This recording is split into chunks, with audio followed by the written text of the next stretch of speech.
जिसके लिए प्रधानमंत्री नरेंद्र मोदी और अमित शाह जी ने जो डॉक्टर श्यामा प्रसाद मुखर्जी के बलिदान का सपना था कि मध्य प्रदेश नहीं पूरे देश के अंदर जिस प्रकार से नौजवान उस भारत माता की रक्षा के लिए हमारे इसी चंबल क्षेत्र के लोग 1 इंच पीछे नहीं हटते।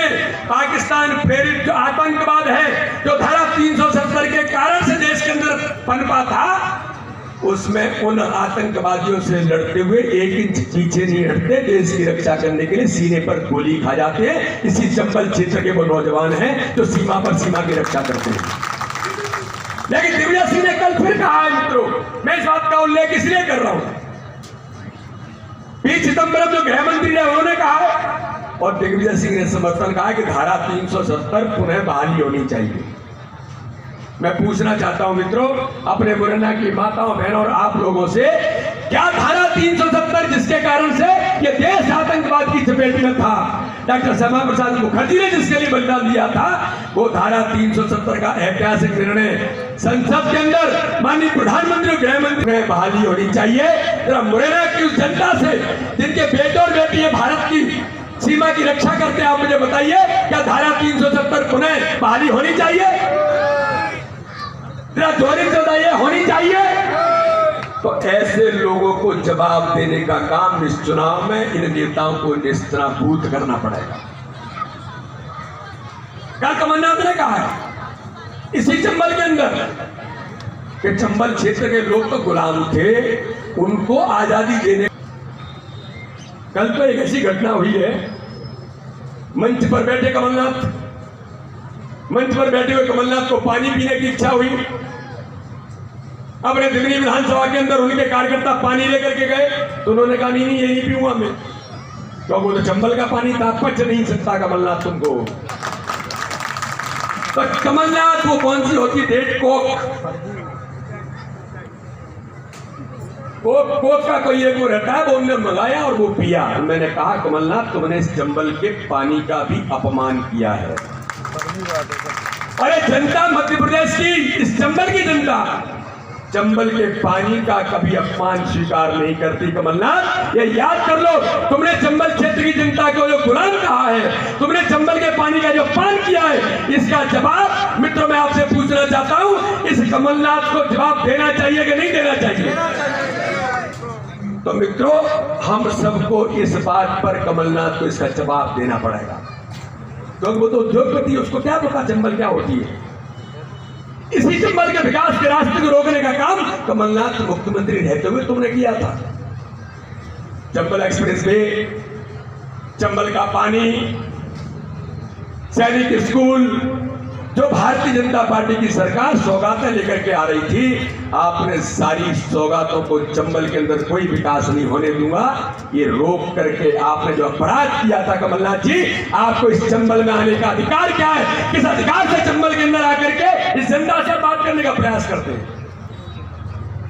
तो इसलिए मित्रों मैंने कहा ये जो चुनाव रघुराज कंसाना का चुनाव नहीं है, यह चुनाव देश के स्वाभिमान के लिए उस भारतीय जनता पार्टी के नेतृत्व ने जो निर्णय किया है कि ऐसी दुरावस्थावादी सरकार इस मध्य प्रदेश के अंदर नहीं चलनी चाहिए, उसके लिए सिंधिया जी से लेकर के हमारे मित्र रघुराज कंसाना ने इस्तीफा देकर के सरकार को सड़कों पर लेकर के आए। इस मध्य प्रदेश को बचाने के लिए सरकार गिरी, इस मध्य प्रदेश के गरीबों के कल्याण के लिए निर्णय हुआ कि सरकार गिरी तो मध्य प्रदेश के अंदर भाजपा की सरकार बननी चाहिए। क्षेत्र मित्रों के भारतीय जनता पार्टी की सरकार में शिवराज सिंह चौहान और हमारे रुस्तम सिंह जी बैठे, इन सबने मिलकर के मुरैना के विकास को इस गति से आगे बढ़ाया कि मध्य प्रदेश में मुरैना का किसान पूरे भारत के अंदर इतिहास बनाने का काम कर रहा था।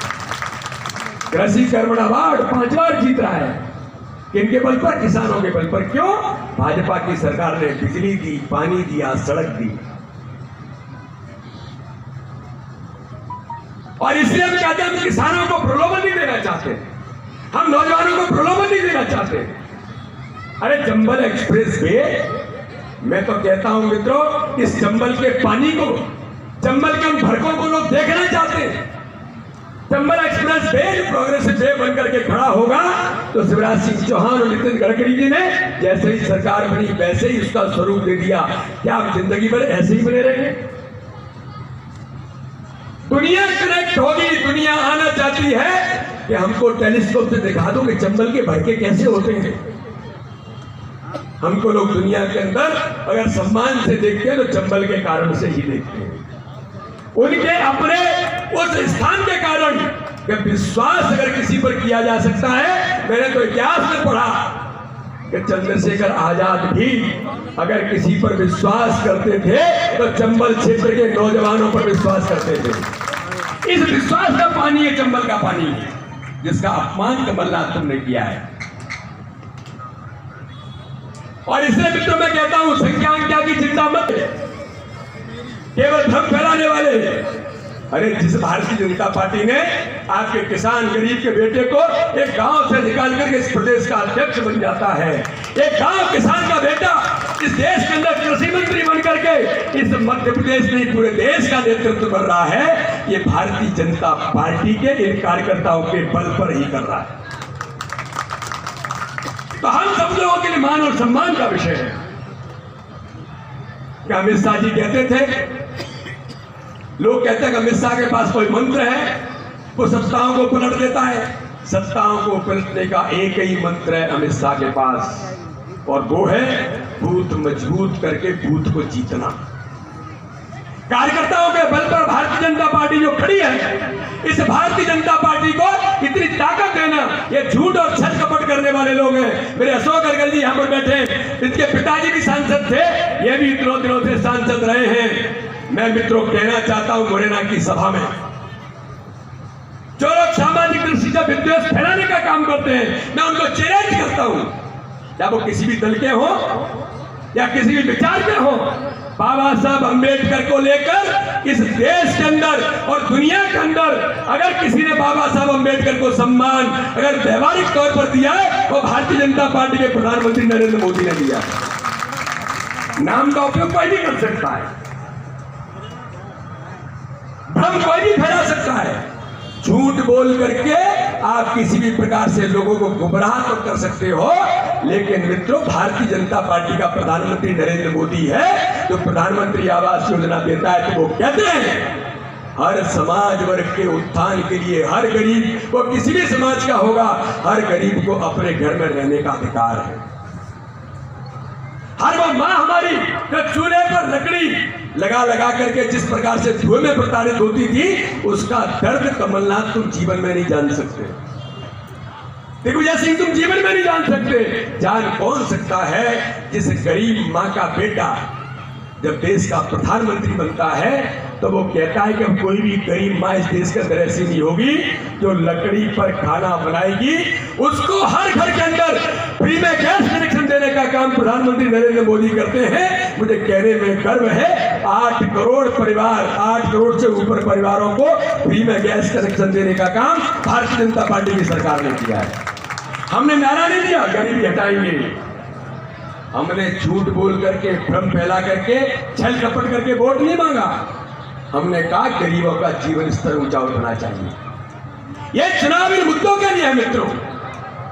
इन चुनावों में आपको घर घर में जाकर अपनी माता बहनों को जाकर के तय करना पड़ेगा और बताना पड़ेगा कि इस चुनाव के अंदर जो जाति फलाना ढिमका इन चीजों को फैलाना चाहते हैं, इनको जवाब देने के लिए घर घर में अगर हम जाएंगे तो हर समाज वर्ग के लोग भारतीय जनता पार्टी के लिए खड़े होना चाहते हैं, भारतीय जनता पार्टी को वोट करना चाहते हैं।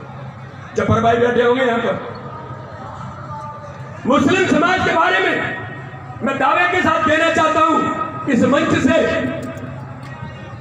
कि भारतीय जनता पार्टी के प्रधानमंत्री नरेंद्र मोदी के नेतृत्व में जब हम लोग संसद में गए, मैं पहली बार चुनकर के आपके आशीर्वाद से गया।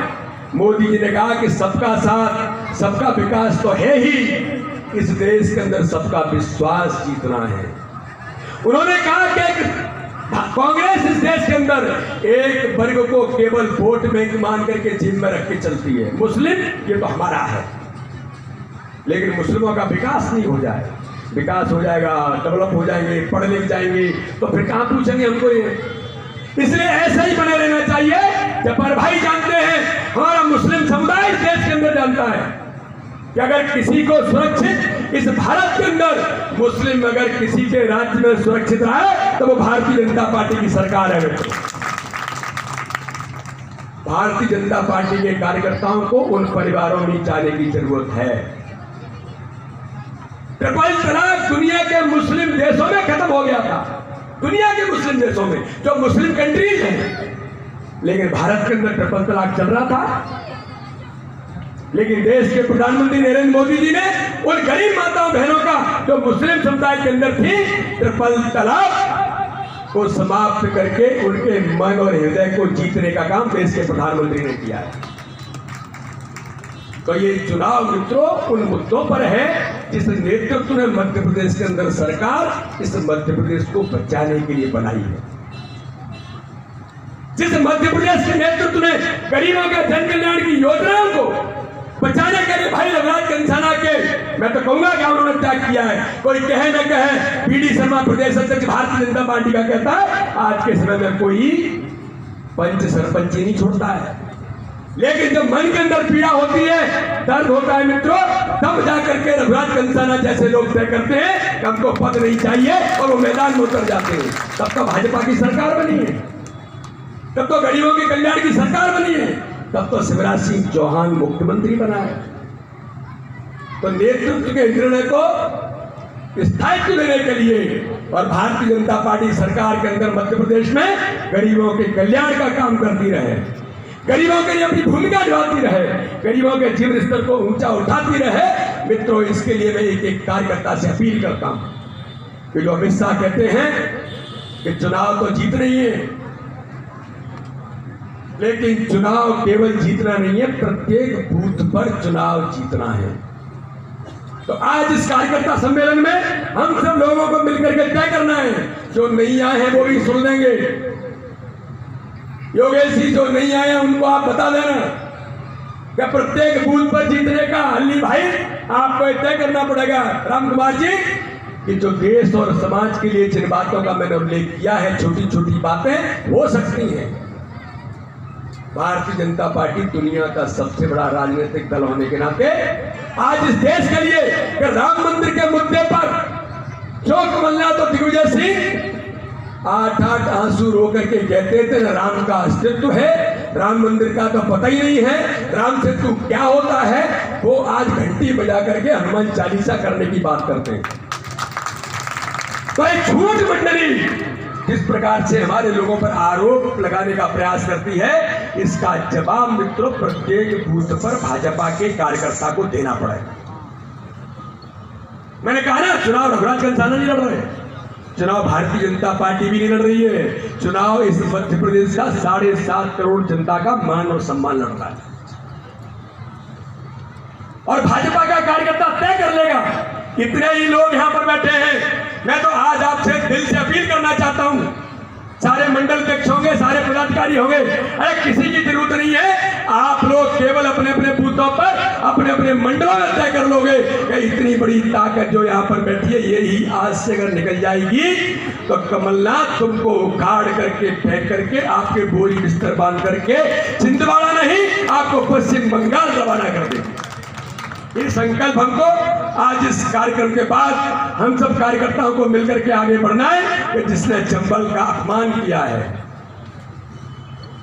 जिसने उन सैनिकों का अपमान किया है, जो सैनिक सीमा पर आहत इस चंबल के नौजवान होते हैं, धारा 370 के कारण आपने फिर कहा है कि धारा 370 की बहाली होनी चाहिए।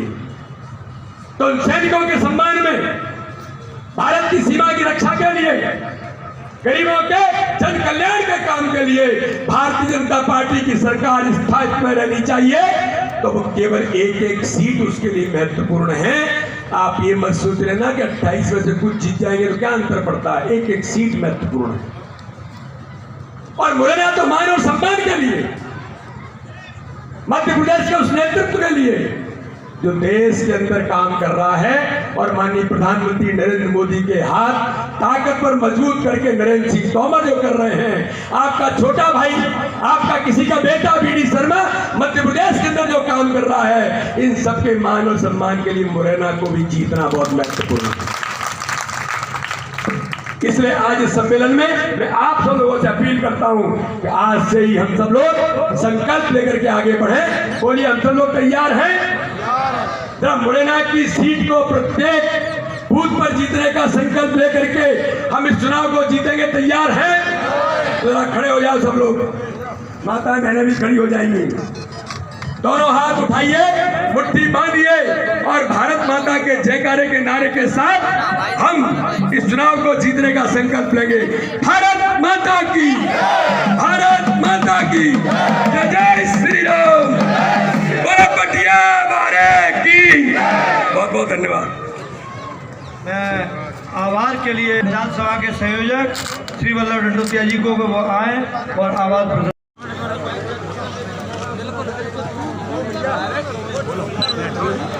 रोल भैया रोल। चंबल क्षेत्र की जनता का आपने कहा, चंबल क्षेत्र की जनता का भी अपमान किया कमलनाथ ने इस चंबल की एक सभा में कहा कि चंबल के लोग गुलाम थे, मैं उनको अब आज़ादी दिला रहा हूँ। मैं कहता हूँ कमलनाथ, तुम्हारी औकात क्या है? ये चंबल क्षेत्र की जनता का आपने अपमान किया है। चंबल का व्यक्ति कभी किसी का गुलाम नहीं है इस देश के अंदर। और अंग्रेजों के शासनकाल में भी कमलनाथ जी, जानकारी में लिख लो, नहीं हो तो पढ़ लेना इतिहास के अंदर, अंग्रेजों को भी कर्ण दे करके वो बागी बनकर के जंगल में चले गए, जंगल छोड़ गए, लेकिन गुलामी स्वीकार कभी नहीं। आपने कल पानी पीने के लिए जब नौजवान आपको चंबल का पानी पिलाने जाता है, आपको कोक चाहिए, आपने चंबल के पानी का इस्तेमाल किया है। इसका जवाब इस चुनाव के अंदर एक एक चंबल की जनता आपको उखाड़ करके जवाब देगी। अजय सिंह राहुल भैया ने कहा है कि नरेंद्र सिंह तोमर उनके बड़े भाई हैं और उनको ज्योतिरादित्य सिंधिया ने मुख्यमंत्री नहीं बनने दिया। क्या ये सही है? अब ये जो झूठ मंडली है, अब राहुल भैया भी इसमें शामिल हो गए तो अच्छी बात है। लोग दिन भर झूठ बोलने का काम दिग्विजय सिंह, कमलनाथ, और वो जो आप कह रहे हैं राहुल जी भी अभी कर रहे हैं, तो ये अंतर्राष्ट्रीय झूठ मंडली है जो देश की सीमाओं पर प्रश्न खड़ा करती है, सेना के ऊपर प्रश्न खड़ा करती है। और अब तो धारा 370 जो चंबल क्षेत्र के नौजवान जिसके कारण से अपनी आहुति देते थे, जिसको माननीय प्रधानमंत्री ने समाप्त करके भारत की रक्षा में संबल प्रदान किया था, आज उस पर भी क्वेश्चन करके दिग्विजय सिंह ने कहा कि धारा 370 वापस आ गई। सारे काम देश के विरोध में क्या हो सकते हैं, उसी काम में ये सारे लोग लगे हुए हैं। कल दिल्ली की सभा में कमलनाथ ने कहा कि पुलिस वालों से घर जाओ, क्योंकि कमलनाथ की 307 की तारीख को बांध दी। कमलनाथ जी 10 तारीख के बाद तो तुम मध्य प्रदेश नहीं, दिल्ली में भी नहीं जाओगे, पश्चिम बंगाल पहुंचने वाले हो। जी, दिग्विजय सिंह ने जो पोस्ट किया है उसके ऊपर भाजपा का देखिए ये देखिए जो महाझूठ बोलता है, मैं कहता हूँ आपसे ऑन रिकॉर्ड, दिग्विजय सिंह ने कहा 2018 के चुनाव में कि मैं जनता के बीच इसलिए नहीं जाता कि मेरे वोट जाने से कट जाते हैं। जो व्यक्ति की क्रेडिबिलिटी ही नहीं हो, उस व्यक्ति के इस प्रकार के झूठ महाझूठ बोलने के जवाब का क्या देने की आवश्यकता है? कितनी कुल मतलब पंचायतें होंगी आपके विधानसभा क्षेत्र में, कितनी वोटिंग संख्या होगी? ऐसा कुछ नहीं, ज़्यादातर क्षेत्र निबट गया है, जनसंपर्क कर रहे हैं। चूँकि प्रदेश दत्त जी का आज कार्यक्रम था, इस वजह से और लोग हमारे कार्यकर्ता भाई साहब वगैरह सब गए हैं। नहीं, कितनी पंचायतें हैं? कुछ पंचायतों का आंकड़ा है आपके पास? 52 पंचायतों का क्षेत्र में चल रहा है और आगे भी 1-2 दिन में पूरा ग्रामीण क्षेत्र हो जाएगा। उसके बाद कितने मतदाता है मतदाता सूची में, महिला और पुरुष? 2,54,000 के करीब मतदाता है, उसमें महिला और पुरुष का आंकड़ा कुछ? अब ये तो भोजन का सुबह 19 तारीख को वोटर लिस्ट आएगी, अभी नई वोटर लिस्ट आ रही है, उसमें आ जाएगा। थोड़ा बहुत बढ़ गए हैं। पिछली जीत का आंकड़ा क्या रहा आपको? कितना नोटा आपको वोट दिया था जनता ने, आपको कितना दिया है? ये लगभग 70,000 के करीब वोट मिले थे। कितने वोटों से जीते थे आप? 20,843 वोट गए। नोटा के वोट कितने गए? 4,000 के करीब थे। कभी आप और आपके कांग्रेस प्रतिद्वंदी जो है राकेश मावई सिंधिया के कट्टर समर्थक हुआ करते थे, एक विचार के साथ कांग्रेस में राजनीति करते थे। अब दोनों आमने सामने हो, कैसे इस लड़ाई में? नहीं, विचारों की लड़ाई है, क्षेत्र के विकास की समस्याओं की बात नहीं। क्योंकि पिछली सरकार में प्रतिनिधि था, वो संगठन में थे, अब उनको क्षेत्र के विकास की चिंता नहीं थी, सिंधियाई हमेशा क्षेत्र के विकास की और समस्याओं की बात करते थे, इसलिए ग्वालियर चंबल संभाग की अपेक्षा हुई। हम सब लोग भारतीय जनता पार्टी में कार्यकर्ता के रूप में सम्मिलित हुए, उन्हें किन्हीं ने प्रबोधन दिया, इसलिए वो रह गए। तो आपको क्या लगता है कि आपके वैचारिक जो तालमेल थे वो अब कैसे होंगे? तालमेल राकेश मावई के और आपके जो वैचारिक तालमेल थे सिंधिया समर्थन में रहते हुए कांग्रेस में, अब वो दूसरी पार्टी में है, हम दूसरे दल में हैं, तो कैसे रहती है, आमने सामने रहती है तो जैसे रहेंगे।